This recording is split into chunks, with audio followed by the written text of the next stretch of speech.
La oxitocina es conocida como la hormona del amor. Es la hormona que facilita los vínculos sociales. Es una hormona sintetizada en el cerebro, en concreto en el núcleo supraventricular y en el núcleo paraaórtico del hipotálamo. Desde allí baña todo el cerebro y es donde ejerce sus acciones, sus funciones más importantes. Afecta al sistema límbico, afecta a las regiones corticales, afecta a la cognición social, a las relaciones de pareja, a las relaciones madre-hijo, padre-hijo. Es una hormona prosocial, en pro de la sociabilidad.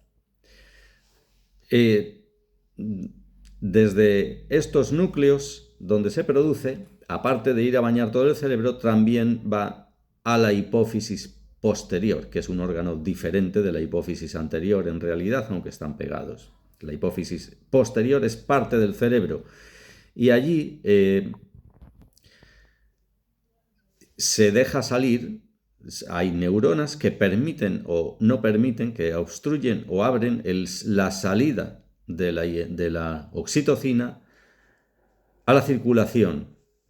En la circulación ejerce funciones pues, en todos los órganos del cuerpo a través de los receptores de la oxitocina.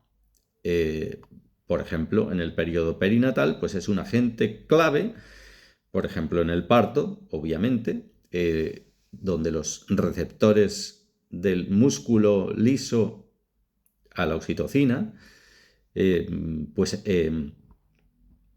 ejercen su acción. También en las mamas, la oxitocina permite la eyección del calostro y después la eyección de la leche. Es una hormona que tiene influencia en el neonato, en la plasticidad neural que el neonato tiene en sus primeras semanas de vida. Como decía, en la hipófisis posterior, la oxitocina está empaquetada en vesículas bastante grandes de núcleo denso, donde se une a la neurofisina 1.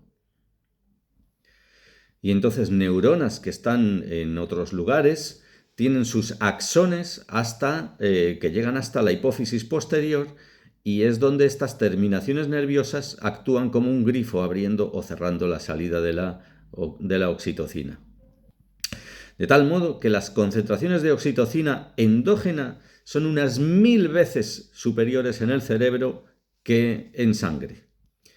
La oxitocina favorece la confianza interpersonal, favorece las relaciones, facilita el reconocimiento facial, mejora las habilidades para la lectura emocional, es una hormona con funciones, con propiedades ansiolíticas.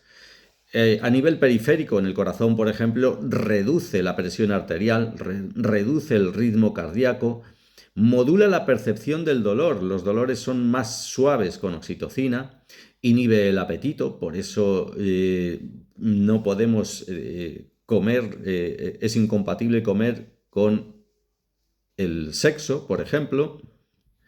Es la hormona del orgasmo, es la hormona del emparejamiento, es la hormona de los sesgos de grupo, por lo cual nos hace ser más amigos de las personas que identificamos como de nuestro grupo, como del grupo al que pertenecemos, pero nos hace también rechazar a las personas que identificamos como que no son de nuestro grupo.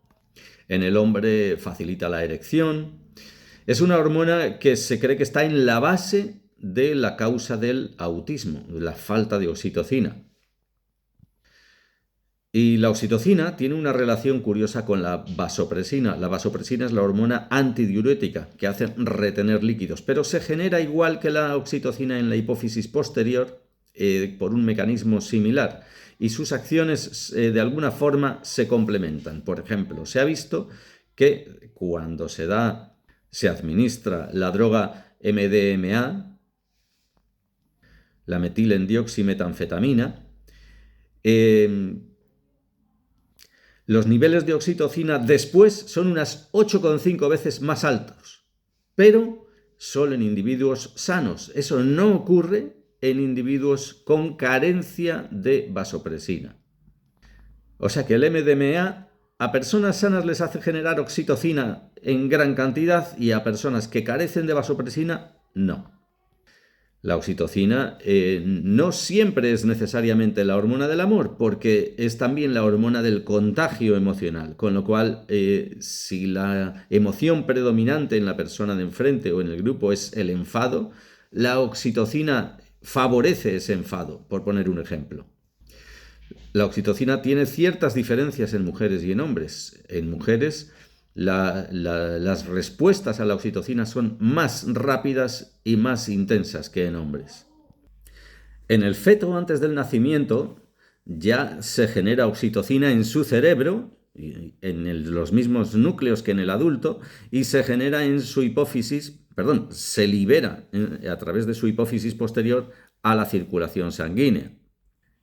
Y en el nacimiento, la oxitocina se ha visto que tiene una función curiosa sobre el futuro neonato. Y es que le cambia la acción del GABA, la acción del gamma aminobutírico, el ácido gamma aminobutírico, que en los adultos en general es un neurotransmisor inhibidor, calmante.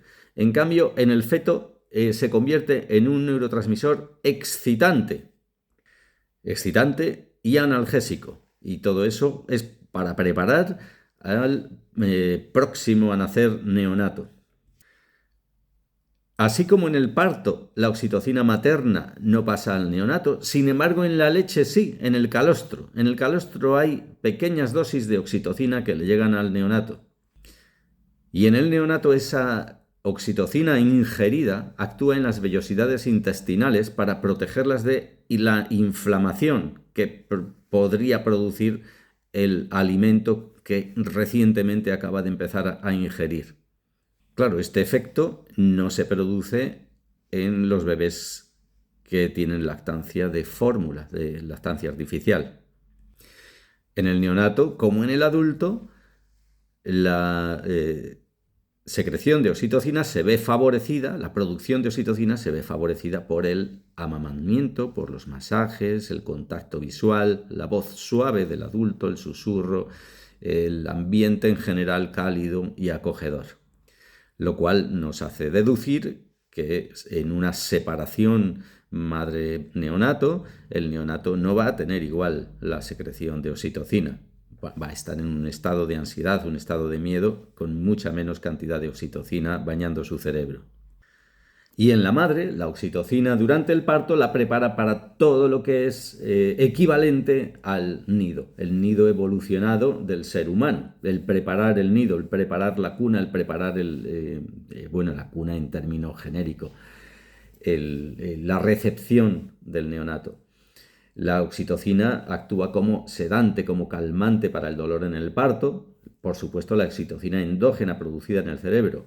Ese efecto no lo tiene la oxitocina intravenosa, porque no pasa la barrera hematoencefálica y no llega al cerebro. Aparte de que cuando es endógena, la dosis es mucho más alta en el cerebro que la que podría tener la oxitocina intravenosa, puesto que en el cerebro la oxitocina endógena tiene unas 1000 veces más de concentración que en la sangre periférica.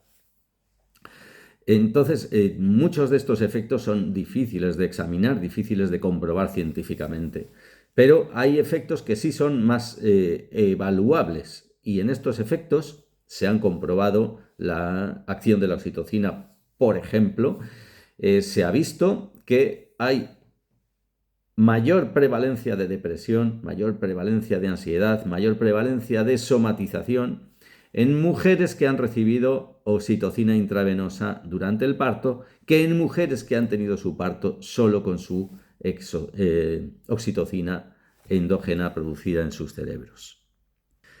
Y por último, otro ámbito en el que se ha experimentado, que se ha podido medir la oxitocina es en las caricias, en el contacto.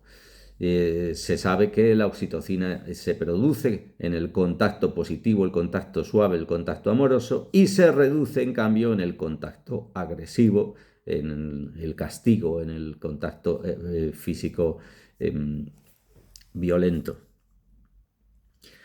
La oxitocina es una hormona muy compleja, tiene muchísimos efectos en muchísimos estratos, en muchísimos niveles de la fisiología y de la psicología humana. Lo cual no hace tanto tiempo que se está estudiando y todavía queda mucho camino a nivel científico por conocer en esta tan interesante hormona.